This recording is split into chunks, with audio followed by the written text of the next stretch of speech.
जोंनि लाइमोननि नेहाथारि मानगोनां अरुण बर' बिथाङा जोंनि मान बावनायखौ आजावनायनि थाखाय बिथांनिसिम रोजा रोजा साबायखर थाबाय। गोजोन्थों।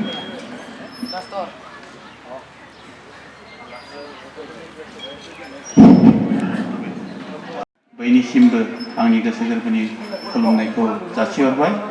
लोगोसे थान्दै बिथांमोननिसिमबो आंनि गोसो गोरबोनि सिबिनायखौ जासिहरबाय। दा आङो जोंनि बिबानगिरि बिथांमोनखौ दिनैनि बे थान्दै बेलायाव नुजाथिनो हानाय बिथांमोनखौ आङो सिनायथि होनो नागिरदों।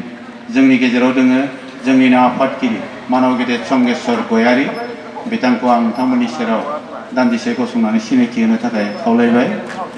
बेनि उनाव दोङो जोंहा जोंनि लेङाइ आफादगिरि बारग' नेहाथारि मानव गेदेर बालिराम बर' बिथां दोङो। बिथांखौबो आं गावनि गोथार सिनायथिखौ रायजोनि सेराव थान्दैफोरनि गेजेराव सिनायथि होनो थाखाय खावलायबाय। बेनि उनाव दोङो जोंहा जोंनि गेजेराव आफादनिनो लेङाइ आफादगिरि मानव गेदेर कमलाकान्त बर' बिथां दोङो। बिथांखौबो गासैबो थान्दैनि सिगाङाव सिनायथि होनो थाखाय खावलायबाय। बेनि उनाव दोङो जोंहा आफादनि सासे लेङाइ आफादगिरिबाव बिथाङानो जाहैबाय रुपनाथ रामसियारि। बिथांखौबो थान्दैनि गेजेराव सिनायथि होनो थाखाय आं गुरैयै खावलायबाय। जोंनि गेजेराव दोङो जोंनि दुलाराय बाथौ गौथुमनिनो माइनाव आफादनि लोगो बुंथिगिरि बिथां निलिप्रभा बर' बिथांखौबो गावनि सिनायथिखौ होनो थाखाय खावलायबाय। जोंनि गेजेराव दोङो माइनाव आफादनि बोसोनगिरि बिथां सरला रामसियारि बिथांखौबो गावनि सिनायथिखौ होनो थाखाय गुरैयै खावलायबाय। जोंनि गेजेराव दोङो लाइमोन आफाद दुलाराय बाथौ गौथुमनि बुंथिगिरि मिरुनि अर्थात बुंथिगिरि बिथां बलेन बेगें नार्जारी बिथांखौबो गावनि सिनायथिखौ होनो थाखाय खावलायबाय।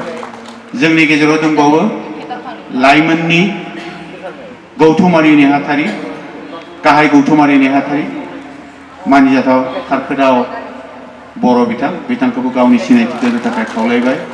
जोंनि गेजेराव दोङो माइनाव आफादनि नेहाथारि मानगोनां अनजलि बसुमतारी बिथांखौबो गावनि सिनायथिखौ होनो थाखाय खावलायबाय। जोंनि गेजेराव दंबावो बिथां लाइमोननि आफादगिरि बाक्सा जिल्ला दुलाराय बाथौ गौथुमनि बिथां सबिन चन्द्र रामसियारि बिथांखौबो गावनि गोथार सिनायथिखौ होनो थाखाय खावलायबाय। बेनि उनाव दोङो जोंनि गेजेराव लाइमोननि नेहाथारि मानव गेदेर अरुण बर' बिथांखौबो गावनि सिनायथिखौ होनो थाखाय खावलायबाय।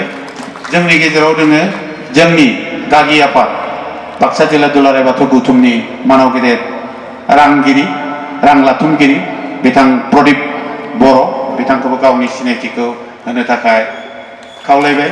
जोंनि गेजेराव दोङो जोंनि गेवलां मेलनि गेजेरजों जोंनि बाक्सा जिल्ला दुलाराय बाथौ गौथुमनि थाखाय दान होगिरि दान बाक्सु बेखेवगिरि बिथां सुजेन स्वर्गियारि बिथांखौबो गावनि सिनायथिखौ होनो थाखाय जोङो खावलायबाय। बिथांखौ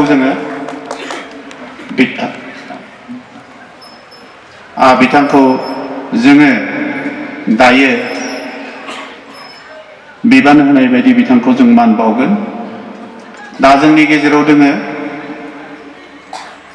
माइनाव आफादनि दुलाराय बाथौ गौथुमनि माइनाव आफादनि लोगो बुंथिगिरि निलिप्रभा बर' आब' बिथांखौ सिनायथि होबायमोन नामा? सिनायथि होबाय।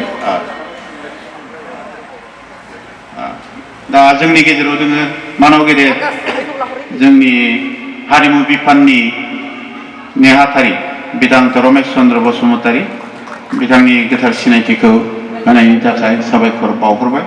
जोंनि गेजेराव दंबावो आंनि इनायनो अनजाथाव आरो जेब्लायबो आंखौ सहाय खालामनाय आंनियाव बार नांहोयि नेहाथारिनि बिबान बाननायाव बार नांहोयि आंनि फंबाय बिथां अनिल बसुमतारी दोङो।